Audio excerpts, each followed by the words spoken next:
دوستوں 711 میں جو ہے یہ خوفناک لڑائی لڑی گئی تھی۔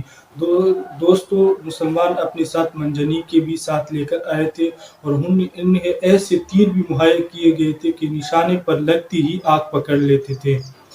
دوستو یوسف نے سارے انتظامات کیے تھے کہ حملہ کرنے کے وقت محمد بن قاسم کو یعنی کہ مسلمان سپاہیوں کو کسی قسم کا دشواری نہ ہو۔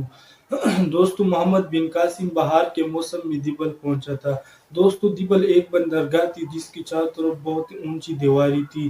شہر کے اطراف میں چوڑی خندقیں تھی جو پانی سے بھری ہوئی تھی۔ دوستو شہر کے لوگوں کو جب پتہ چلا کہ محمد بن قاسم حملہ کرنے والے ہیں تو حملہ کرنے سے پہلے دوستو دیبل کے لوگوں نے اناج کا وافر ذخیرہ کر لیا۔ دوستو اسی کے ساتھ ساتھ انہوں نے شہر کے سارے دروازے بند کر لیے اور شہر والوں نے یعنی کہ دیبل والوں نے یہ خیال کیا کہ اب وہ بالکل محفوظ ہیں۔ دوستو اسی شہر کے وسط میں ایک مندر تھا یعنی کہ ہندوؤں کا ایک مندر تھا جس پر ایک پرچم لہراتا تھا اور ان لوگوں کا اسی جھنڈے کے بارے میں ایک عقیدہ تھا کہ جب تک یہ جھنڈا لہراتا رہے گا ان کو کوئی بھی طاقت نقصان نہیں پہنچا سکتی۔ دوستو جب مسلمانوں کو اس عقیدے کا علم ہوا تو انہوں نے منجنیق کے ذریعے اس جھنڈے پر پتھر برسانا پھینکنا شروع کر دیے جن میں سے ایک پتھر جھنڈے کو جا لگا اور وہ گر پڑا جس سے ہندوؤں کے حوصلے پست ہو گئے اور انہوں نے مزید لڑائی کو غیر ضروری خیال کیا۔ دوستو محمد بن قاسم نے شہر کی تسخیر کے بعد عام معافی کا اعلان کیا جس سے حسن سلوک سے ہندوؤں پر بہت بڑا اثر ہوا اور دوستو محمد بن قاسم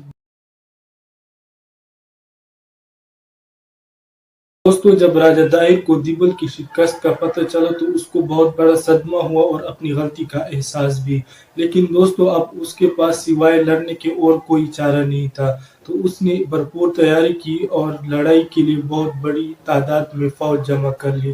دوستو محمد بن قاسم بھی دیبل سے دریائے سندھ کے ساتھ ساتھ آگے بڑھتے گئے اور اڑوڑ کے مقام پر پڑاؤ کیا۔ 712 میں ایک خوفناک لڑائی لڑی گئی جس میں دونوں لشکروں کے سپاہی آمنے سامنے ہوئے۔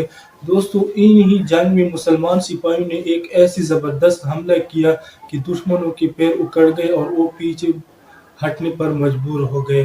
دوستو انہی سپاہیوں میں ایک عرب سپاہی نے جو کہ یہ جو جنگ تھا یہ سارے عرب سپاہی تھے لیکن ان عرب سپاہیوں میں ایک عرب سپاہی تھا جس نے اپنی زندگی کی پرواہ نہ کرتے ہوئے شاہی ہاتھی کی طرف آگے بڑھا۔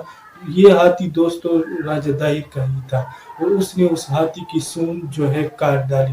اس کے ساتھ تیر اندازوں کا ایک بڑا عملہ بھی تعینات تھا۔ دوستو اسی تیر اندازوں میں ایک تیر انداز نے ہاتھی کے ہودہ کو تیر مار کر ہودہ کو نشانہ بنا لیا اور ہودہ میں آگ لگ گئی جس سے ہاتھی خوفزدہ ہو کر پیچھے ہٹنے لگا اور اپنی ہی پاؤں کے نیچے اپنی فوج کو کچلنے لگا۔ دوستو اس لڑائی میں راجہ دائر مارا گیا اور اس کا فوج مکمل طور پر تباہ۔ دائر کی موت کے بعد سندھ کے اندرون شہر یکے بعد دیگرے فتح ہوتے گئے یہاں تک کہ محمد بن قاسم ملتان تک پہنچ گیا تھا۔ دوستو مسلمان سپاہیوں نے دریائے چیناب جو کہ ملتان کے سائیڈ میں ہے وہاں مغربی حصے میں پڑاؤ کیا۔ دوستو ملتان کے گورنر کو پہلے سے ہی پتہ تھا کہ وہ مسلمانوں کے انتظام میں تھا۔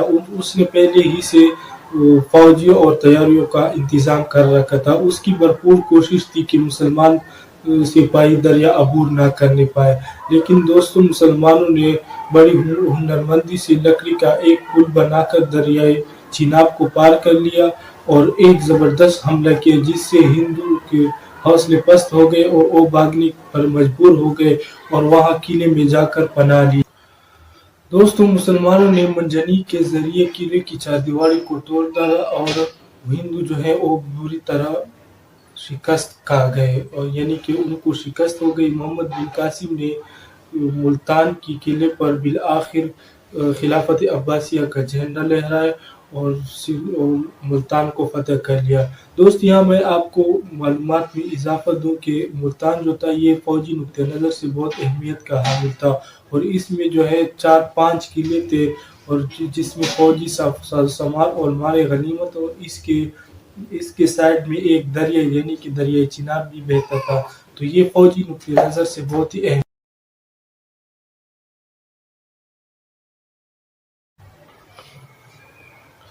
دوستو محمد بن قاسم نے یہاں کے لوگوں کی حالت بہتر بنانے کے لیے اصلاحات کے لیے بہت سارے اقدامات کیے۔